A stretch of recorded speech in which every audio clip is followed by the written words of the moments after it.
जी हाँ साथियों, बहुत बहुत स्वागत करता हूं। मैं रोहित सर आज आप लोगों के लिए कक्षा 10 के लिए सबसे इम्पोर्टेंट पॉइंट लेकर आए हैं और बहुत सरल है।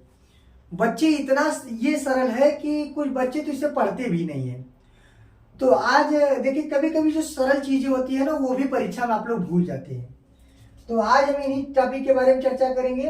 तो आप लोग थोड़ा ध्यान देखिएगा। हमें पता है आप लोगों को आएगा। सबसे पहले पोषण किसे कहते हैं और पोषण के प्रकार। पोषण किसे कहते हैं यानी न्यूट्रिशन। देखिए, सभी जो प्राणी होते हैं वो अपना जीवन यापन करने के लिए उन्हें भोजन करते हैं, यानी भोजन करने का ऊर्जा प्राप्त करते हैं। ठीक, क्या प्राप्त करते हैं बच्चा? ऊर्जा प्राप्त करते हैं। और उन्हीं ऊर्जा को क्या कहते हैं भैया? कहाँ से प्राप्त करते हैं? पोषण से। तो पोषण किसे कहते हैं? तो क्या कहेंगे? भोजन करने से लेकर, एकदम आसानी से परिभाषा याद करिए, भोजन करने से लेकर, भोजन करने से लेकर ऊर्जा प्राप्त करने की क्रिया, ऊर्जा प्राप्त करने की प्रक्रिया क्या कहलाती है? पोषण कहलाती है। क्या कहलाती है? पोषण कहलाती है। ठीक ना? भोजन करने से लेकर के ऊर्जा प्राप्त करने की क्रिया क्या कहलाती है? पोषण कहलाती है। एकदम सिंपल सा परिभाषा, आप इसे याद कर सकते हैं कि जितने भी प्राणी होते हैं, चाहे छोटे हो चाहे बड़े, चाहे जंतु चाहे पौधा, वो भैया ऊर्जा प्राप्त करने के लिए क्या चाहिए? उनको पोषण चाहिए। अच्छा, पूछा जाता है आपको कि पोषण कितने प्रकार के होते हैं। चलिए एक हम आपको डायग्राम बताते हैं, थोड़ा सा ध्यान दीजिएगा इसे। चलिए, पोषण देखिएगा। पोषण मुख्यतः दो प्रकार के होते हैं। कितने प्रकार के होते हैं? दो।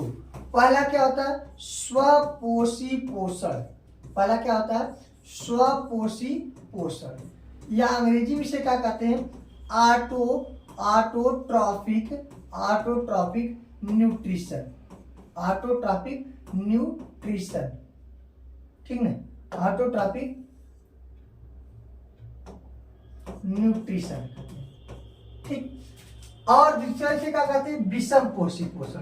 दूसरे को क्या कहते हैं? विषम पोषी पोषण कहते हैं। या इसे हम क्या कहते हैं? Heterotrophic nutrition. हेट्रोट्रॉपिक न्यूट्रिशन, ठीक। ये दो प्रकार के पोषण होते हैं। देखिए, भोजन करने के लिए कुछ प्राणी अपना भोजन खुद बनाते हैं और कुछ अपना भोजन बनाने के लिए दूसरे जीवों पर निर्भर होते हैं। जो अपना भोजन खुद बनाए यानी स्वयं बनाए, तो जो स्वयं बनाते हैं उसे स्वपोषी पोषण कहते हैं।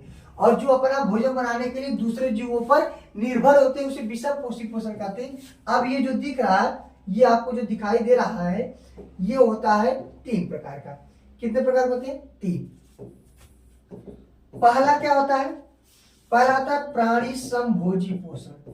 प्राणी समभोजी पोषण। दूसरा क्या होता है? दूसरा का क्या होता है? सहजीवी। क्या कहते हैं? या इसे कहते हैं परजीवी। सॉरी, ऐसे भी कह सकते हैं, इसे परजीवी कहते हैं। स्वजीवी नहीं, परजीवी कहिए। परजीवी। इसे क्या कहते हैं? मृतोपजीवी। क्या कहते हैं भैया? मृतोपजीवी। ये आपसे पूछा जा सकता है, उदाहरण सहित पूछा जाएगा। देखिए, स्वपोषी पोषण किसे कहते हैं? वे प्राणी जो अपना भोजन खुद बनाते हैं उन्हें स्वपोषी पोषण कहते हैं। जैसे हरे पेड़ पौधे, जैसे बात करते हैं तो हरे पेड़ पौधे, ठीक। अब प्राणी समभोजी क्या होता है? इसे हम लोग कहते हैं होलोजोइक न्यूट्रिशन। होलोजोइक न्यूट्रिशन इसे कहते हैं। अब क्या होता है? ये किसे कहते हैं? ध्यान सुनिएगा। जो अपना भोजन जटिल अवस्था से सरल अवस्था में, मतलब जो बड़े, जैसे हम लोग रोटी खाते हैं, रोटी बड़ा होता है, फिर दांतों से कूच देते हैं, छोटा हो जाता है। तो जो बड़े से छोटे यानी जटिल से सरल अवस्था में परिवर्तित करके करता है उसे प्राणी समभोजी। जैसे बात करते हैं मानव गाय, भैंस, कुत्ता, बिल्ली, अमीबा, ठीक है। ये और सारे बहुत सारे प्राणी हैं। ये सब जो होते हैं वो अपना भोजन प्राणी समभोजी प्रकार का करते हैं। अगला है परजीवी, इसे हम लोग कहते हैं पैरासाइट। क्या कहते हैं? पैरासाइट कहते हैं। पर माने होता है दूसरे, जीव माने जीव, माने वे जीवधारी जो अपना भोजन बनाने के लिए दूसरे जीवों पर निर्भर होता है और उसे क्या कहते हैं, परजीवी कहते हैं। जैसे जैसे जू, जैसे जू, ठीक, जू माने ढील, ठीक, खटमल, क्या खटमल, क्या जोंक, क्या जोंक, अमरबेल, अमरबेल। तो ये सब जो प्राणी दिख रहे हैं ये पौधा है, अमरबेल पौधा होता है। ये सब क्या करते हैं, अपना भोजन बनाने के लिए दूसरे जीवों पर निर्भर होते हैं। जोंक होता है, देखिए भैंस के ऊपर रहता है। खटमल होता है, जैसे खटकिरिया जिसे कहते हैं, जो खटिया में होता है। जू होता है, जो ढील होता है, ठीक ना। अगला है मृतोपजीवी, इसे कहते हैं सैप्रोफाइट। क्या कहते हैं भैया अंग्रेजी में, सैप्रोफाइट कहते हैं।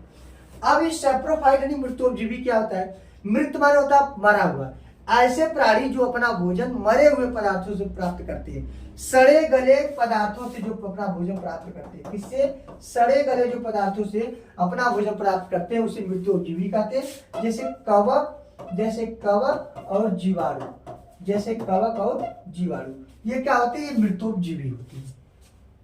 ठीक है, अब आप परिभाषा लिख सकते हैं। पहले जो भोजन करने से लेकर ऊर्जा प्राप्त करने की क्रिया पोषण कहलाती है। जो अपना भोजन स्वयं बनाते हैं स्वपोषी पोषण, जो अपना भोजन दूसरे के ऊपर बनाते हैं विषमपोषी पोषण। स्वपोषी पोषण में हरे पेड़ पौधे होते हैं। विषमपोषी पोषण 3 प्रकार का होता है। पहला प्राणी संभोजी, जो अपना भोजन जटिल से सरल अवस्था में बनाता है उसे प्राणी संभोजी कहते हैं। जो अपना भोजन दूसरे के ऊपर बनाते हैं वो परजीवी होते हैं। ठीक है, जो सड़े गले पदार्थों से अपना भोजन बनाते हैं मृतोपजीवी होते हैं। ठीक है, थैंक यू सो मच। आप लोगों को जरूर समझ में आएगा। ज्यादा ज्यादा इसे शेयर करिए, बहुत इंपॉर्टेंट है, पूछा जाता है बोर्ड परीक्षा में। ठीक है, आप लोग शेयर करिए, नए हो तो सब्सक्राइब करिए। धन्यवाद, थैंक यू सो मच।